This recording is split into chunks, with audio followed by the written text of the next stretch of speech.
बिस्मिल्लाहिर्रहमानिर्रहीम। नाज़रीन अस्सलाम वालेकुम। सीने की जलन कोई मामूली बात नहीं, लेकिन क्या कभी आपने सोचा है कि ऐसा क्यों होता है और इसका आसान हल क्या है? सीने में जलन को आमतौर पर तेज़ाबियत भी कहा जाता है, क्योंकि ये वाकई तेज़ाब का बहाव है जो आपके मैदे से ग़िज़ाई नाली में आता है और दर्द पैदा करता है। लेकिन ये सिर्फ तेज़ाब नहीं, बल्कि कुछ लोगों को ऐसा भी महसूस होता है कि खुराक गले में वापस आ रही है और सांस लेने का मसला भी हो सकता है, ख़ासतौर पर रात को सोते वक्त। मैदे में ज़्यादा एसिड का इखराज तेज़ाबियत का बायस बनता है, जिसकी वजह से पेट में दर्द, गैस और सांस में बदबू पैदा हो जाती है।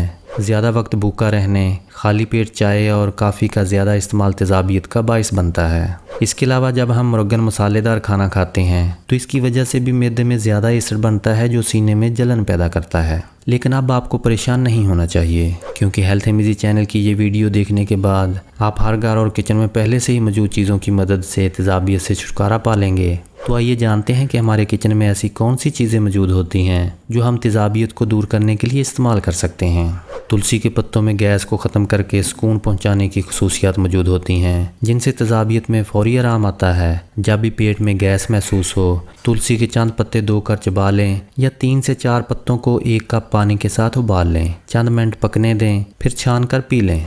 खाने के बाद सौंफ खा लेने से भी तेज़ाबियत से बचा जा सकता है। निज़ाम हज़म दुरुस्त रखने के लिए सौंफ की चाय नहायत मुफीद है। सौंफ में मौजूद तेल बदहज़मी और पेट को फूलने से बचाता है। दारचीनी में कुदरती तौर पर एंटी एसिड खसूसियात पाई जाती हैं जो हाजमा बेहतर बनाती हैं। तेज़ाबियत और मैदे की तकलीफ़ से निजात के लिए दारचीनी की चाय पिएं, जो पेट का इन्फेक्शन जल्द ख़त्म कर देगी। लस्सी को देसी तरीका इलाज में ख़ास अहमियत हासिल है, इसलिए जब भी मुर्गन ग़िज़ा खाएं तो एंटी एसिड मेडिसिन लेने की बजाय 1 गिलास लस्सी का पी लें। ज़्यादा बेहतर नताइज के लिए लस्सी में पिसी हुई काली मिर्च या हरा धनिया पीसकर मिक्स करके इस्तेमाल करें।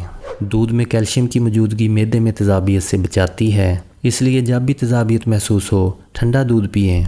गुड़ में मैग्नीशियम वाफिर मिकदार में मौजूद होता है, जो निज़ाम हज़म को क़ुव्वत बख्शता है और तेज़ाबियत को ख़त्म करता है। खाने के बाद गुड़ का छोटा सा टुकड़ा मुंह में रख कर चूसें। गुड़ ना सिर्फ जिस्म के टेम्परेचर को कम करता है, बल्कि तेज़ाबियत को भी दूर करता है। इसीलिए तो गर्मी में गुड़ का ठंडा शरबत पीने का मशवरा दिया जाता है। चीनी तिब और आयुर्वेदिक में हाजमे की खराबी दूर करने के लिए लौंग का इस्तेमाल किया जाता है। लौंग पेट में बनने वाली गैस को ख़त्म करता है, इसलिए लोबिया, फलियां और काले चने बनाते वक्त इसमें लौंग पीस कर डाल लें ताकि गैस ना बने। तेज़ाबियत से बचने के लिए बराबर की मिकदार में पिसी हुई इलायची और लौंग भी खाई जा सकती है। तेज़ाबियत ख़त्म करने के साथ ये मुंह की बदबू भी ख़त्म करेगी। ज़ीरा हाजमा दुरुस्त करता है, पेट के दर्द में आराम देता है और तेज़ाबियत के असरात को ख़त्म करता है। 1 चम्मच ज़ीरा भून कर कूट लें और 1 गिलास पानी में मिलाकर पिएं, या 1 चम्मच ज़ीरा 1 कप उबले हुए पानी में डालकर रख दें और खाने के बाद ये पानी पिएं।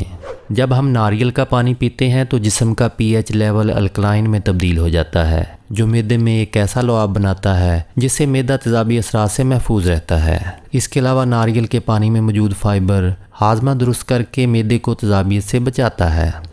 नाज़रीन, सदका बला और बीमारी को टालता है, इसलिए सेहतमंद रहने के लिए दवा और दुआ के साथ सदका भी ज़रूर करें। दुआ है कि अल्लाह पाक आपको और आपके प्यारों को दुनिया में फैली हुई ख़तरनाक वबा समेत हर तरह की नागहानी आफात और बीमारियों से महफूज रखे। आमीन या रब्बुल आलमीन।